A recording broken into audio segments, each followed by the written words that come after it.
Good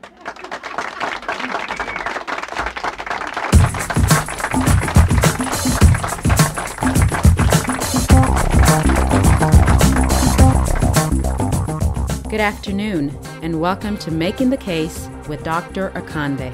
I'm Dr. Yemi Akande, and each week on the program, we'll bring you conversations with established and emerging leaders from a broad range of organizations as they offer their views on pressing local, national, and international issues that impact Northeast Ohio. Our guest today is Dr. Keith Jordan. Dr. Jordan has a doctoral degree from the National College of Chiropractic in Chicago. He's worked in several multidisciplinary practices alongside medical doctors and has gained what could be considered an appreciation for both the strong points as well as the shortcomings of traditional medicine. And in 1996, he founded what is today known as the Optimal Health Chiropractic Clinic, and this is a true comprehensive holistic care clinic. Dr. Keith Jordan, welcome to Making the Case with Dr. Yemi Akande. Nice to be here. Could you share with my audiences some of your success stories?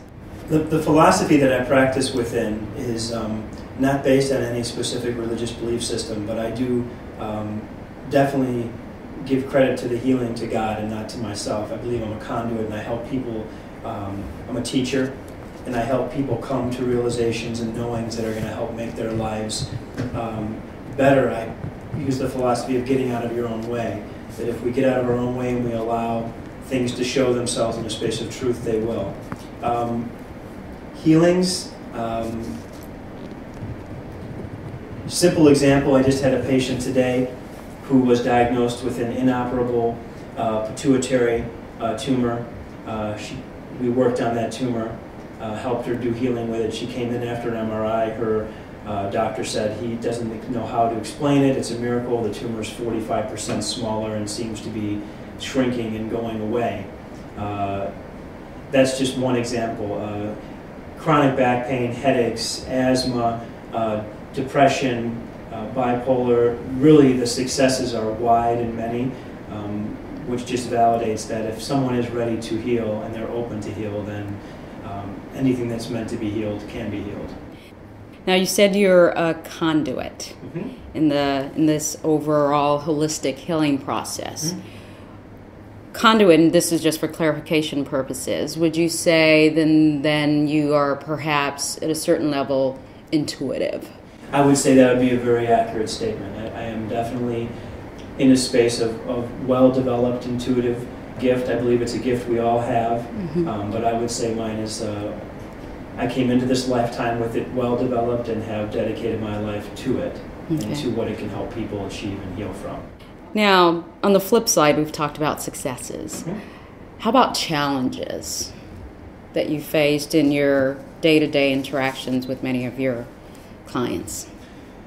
Well, thank goodness that the challenges that used to be represented in my patients, I realized were within myself. And that once I really came to peace with the fact that everyone is in their own space and time and healing, and that it happens in a time that's beyond my comprehension, those challenges became opportunities to be at peace, opportunities to accept, opportunities to be compassionate instead of frustrated, opportunities to love instead of judge. So what used to be challenges are now just wonderful opportunities to continue my own growth. Now, you mentioned a little bit of perhaps a duration of healing. What would you say, and you say this is something that comes from perhaps within, what would you say is the general range of duration of healing for your patients?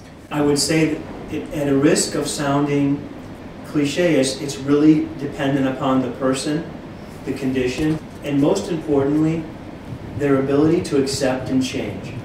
That I find that most people who are open to accept and change and allow themselves to transform into something they're not familiar with or something different in any part of their life, whether it's what they eat, drink, think, or believe, those people tend to, in general, experience shorter duration of time for healing.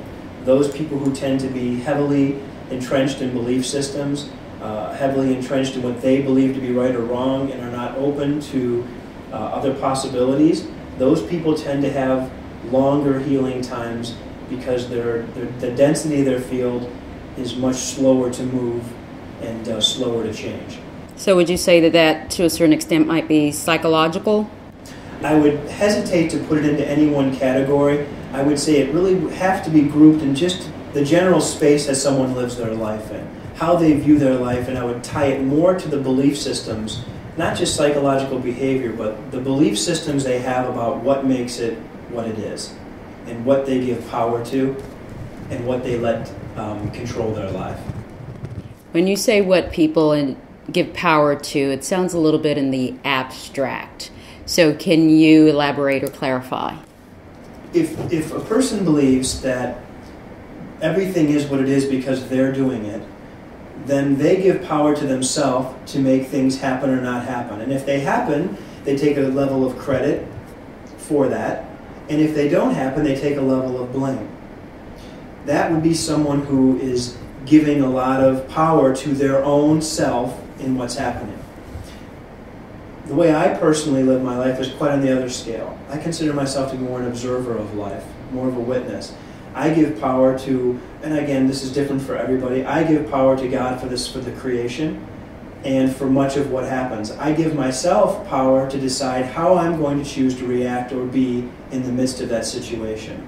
That is really all I give myself power to do. Other than that, I realize that all of it is really events that are beyond my control, and that I can be the best I can be within them, but I cannot start taking credit or blame for how they turn out. That sounds fairly realistic, and so people don't come in having huge expectations. Related to expectations, how do you manage expectations of your patients? It's actually a very simple process. I manage those expectations by being completely honest and upfront about the fact that you are coming to see me to engage in a process of learning and growth. You may think you're coming because you have a pain, a headache, a problem, or a disease, but the real reason you're here is to embrace a different way of living life and to change a way that you're living life that is really the cause of your disease, and that is a symptom of how you're living life. And if you're open to change and live life in a different way, then many times, if not all times, you can eliminate a great majority, if not all, of what is being caused by that way. And their expectations can then be reasonably based on their ability to learn and grow and change. And those that do, their expectations are usually met much more quickly. Mm-hmm. And those that don't, it takes more time. But I really don't take responsibility on a personal level for a person's progress, because once again, that progress is based on a number of events, most of which, if not all, are beyond my control. So it wouldn't be a good decision to take that responsibility.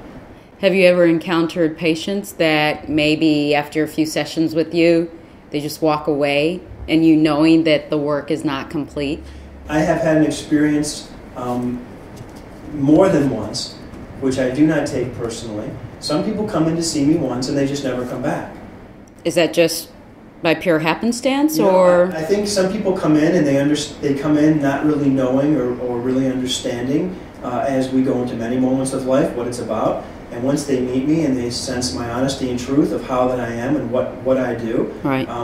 They realize that maybe they're just not ready to be in that space, or they're not in a space of acceptance. Mm-hmm. And there's no negative feelings on either side. But that is a very, very small percentage of the patients that come to see me.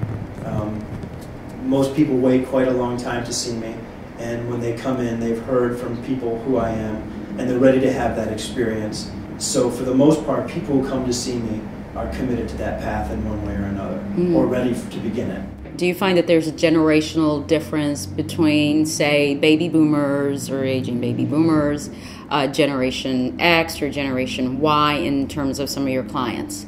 You know, you would think that there would be, but I really find that the thread of truth that I hold myself to and the ideas behind what I do, they span generations and age groups, that it's a universal truth that I help people work and live their life within. So everybody can identify with it, regardless of religion, age, color, or creed. It's just, I help deal with the fundamental relationship with life, which we all share as one.